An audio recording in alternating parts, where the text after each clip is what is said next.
Après plus de 10 ans de commercialisation et 2,2 millions d'exemplaires vendus à travers 90 pays dans le monde, elle est toujours produite à l'usine de Valladolid en Espagne.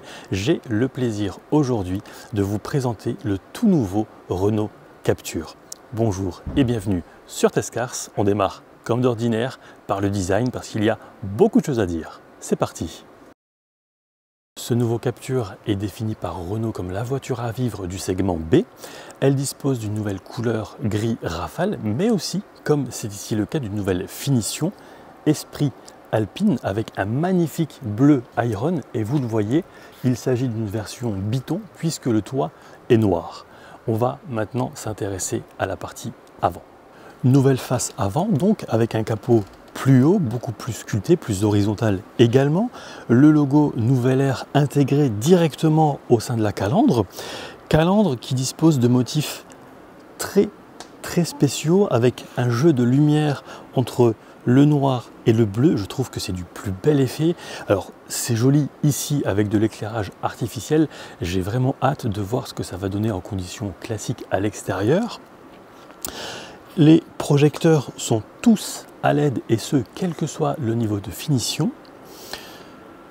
Vous avez évidemment la présence d'une caméra à l'avant, les capteurs sur cette finition donc haut de gamme.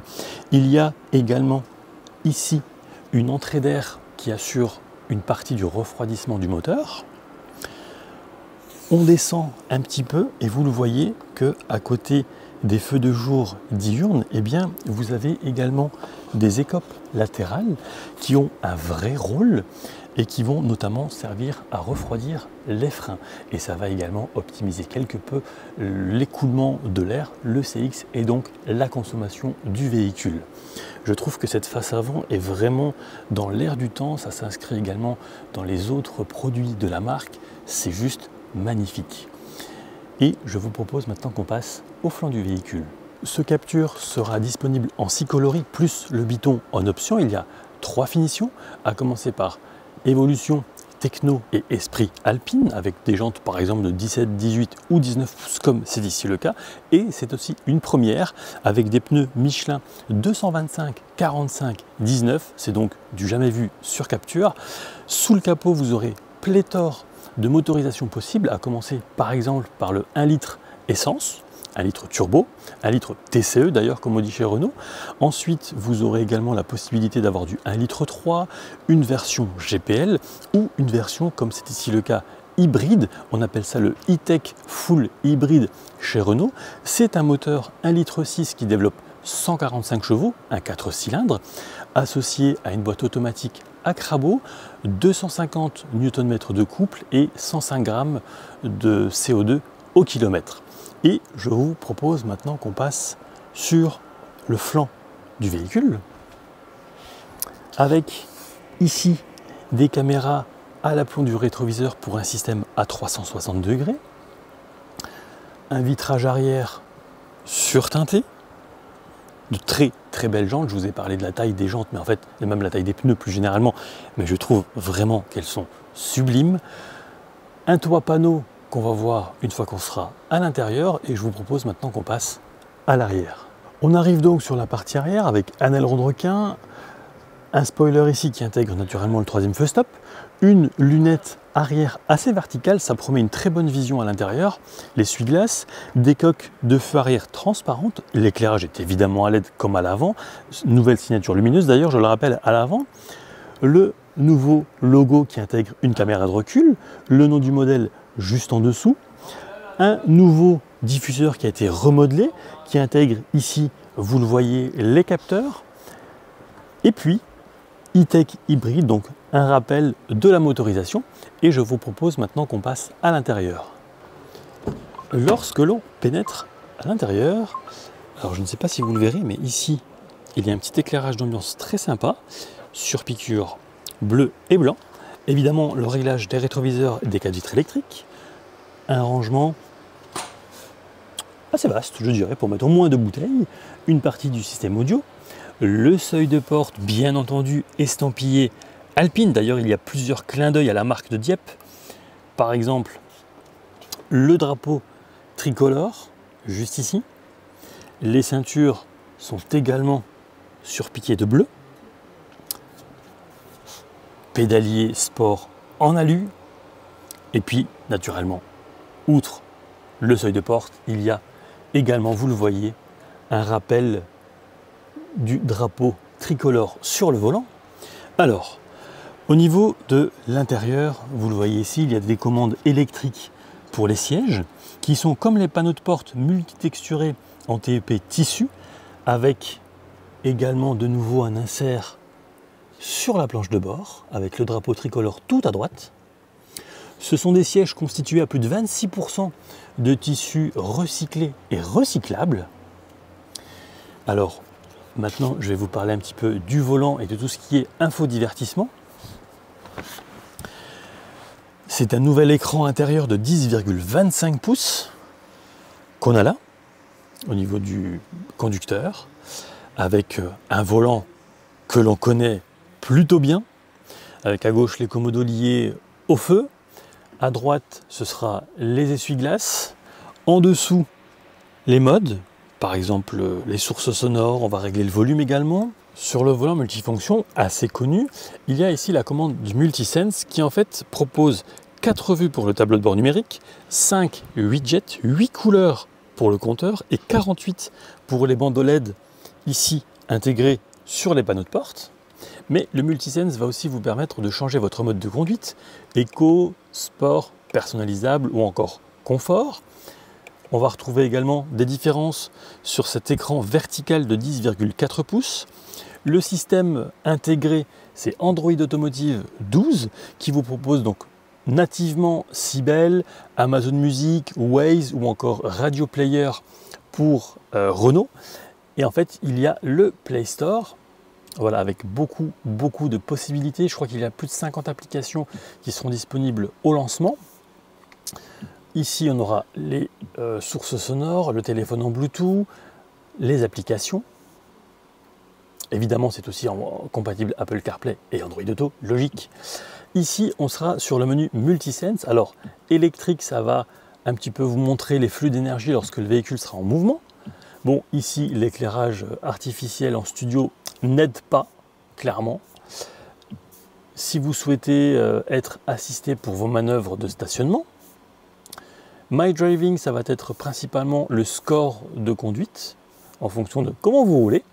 Les ADAS, alors c'est important de savoir qu'il y en a 28, avec également un nouveau bouton sur le volant qui permet d'activer ou de désactiver ses préférences de réglage sur pas moins de 5 aides à la conduite en même temps, en ayant choisi leur activation ou non, leur niveau d'intervention ou encore la présence d'alertes sonores.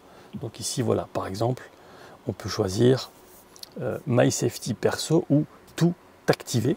Et si je mets Perso sur l'écran du milieu, eh bien vous le voyez, c'est également repris juste ici, sur le nouvel écran de 10,25 pouces. Ensuite, le menu lié au véhicule, alors par exemple la pression des pneus. Au niveau de l'habitacle, on va pouvoir modifier certaines choses, par exemple la luminosité. Et puis les paramètres, les réglages généraux. J'aime bien, c'est réactif. Réglage de la température, de la puissance de ventilation, la clim, les sièges chauffants sur 3 niveaux, le volant chauffant également, les zones. Et puis ici, je trouve qu'on a de très belles touches qui reprennent quelques éléments liés notamment au chauffage ou à la climatisation. En dessous de ce nouvel écran et des touches, vous avez 2 prises USB-C, une prise allume-cigare, un premier rangement, la boîte, en tout cas le sélecteur de vitesse avec marche arrière, R, neutre, D pour drive et B pour optimiser la récupération de l'énergie, le P, frein de parking, ici, auto hold, eh bien ça va vous permettre simplement de ne pas avoir le pied sur la pédale de frein, par exemple lorsque vous arrivez à un feu rouge. Dès que le feu passe au vert, vous n'aurez qu'à accélérer. Un petit rangement ici pour quelques pièces, par exemple. Le chargeur par induction qui fonctionne puisque mon téléphone est en charge. Un double porte-gobelet. Ici, vous avez un accoudoir qui est coulissant avec un petit peu de rangement. D'ailleurs, au niveau des rangements, on est sur un total de 24,7 litres au sein de l'habitacle, dont 7 litres exclusivement pour la boîte à gants qui est très profonde.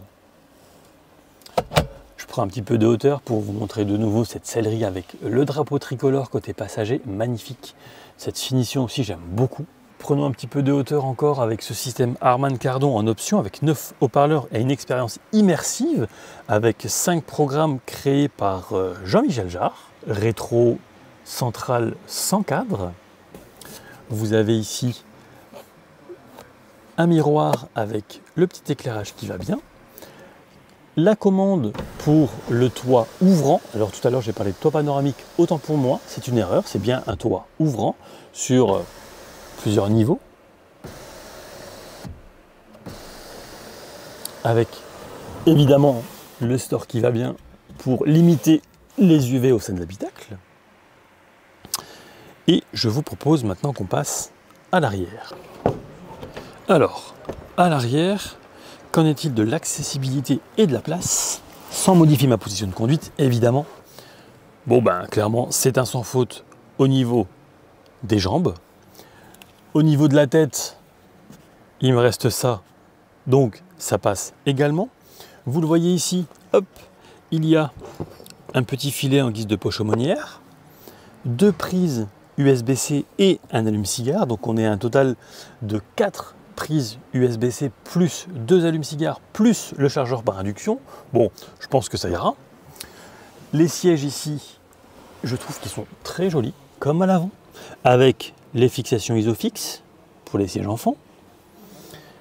Il n'y a pas d'accoudoir central, c'est d'ailleurs très rare sur le segment B, voire inexistant, mais surtout, ce que je voulais vous montrer, c'est ça, c'est qu'en fait, vous avez beaucoup d'espace à l'arrière grâce au fait que la banquette soit coulissante sur 16 cm.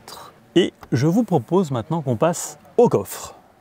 Le haillon est ici manuel et l'espace de chargement dans cette configuration sera de 326 litres jusqu'à 1458 une fois que la banquette arrière est rabattue. Et d'ailleurs, une fois que la banquette arrière est avancée au maximum, sachez que vous aurez 1,57 m de longueur de chargement. Voilà donc pour la présentation de ce tout nouveau Renault Captur. Si vous avez des questions, n'hésitez pas, les commentaires sont là pour ça. J'espère que cette présentation vous aura plu. Si c'est le cas, je vous invite comme d'ordinaire à vous abonner à la chaîne, à partager, à liker. Et quant à moi, il ne me reste plus qu'à remercier chaleureusement Amélie et Adrien pour cette invitation. Et moi, je vous dis à très vite pour de prochaines aventures automobiles. Ciao!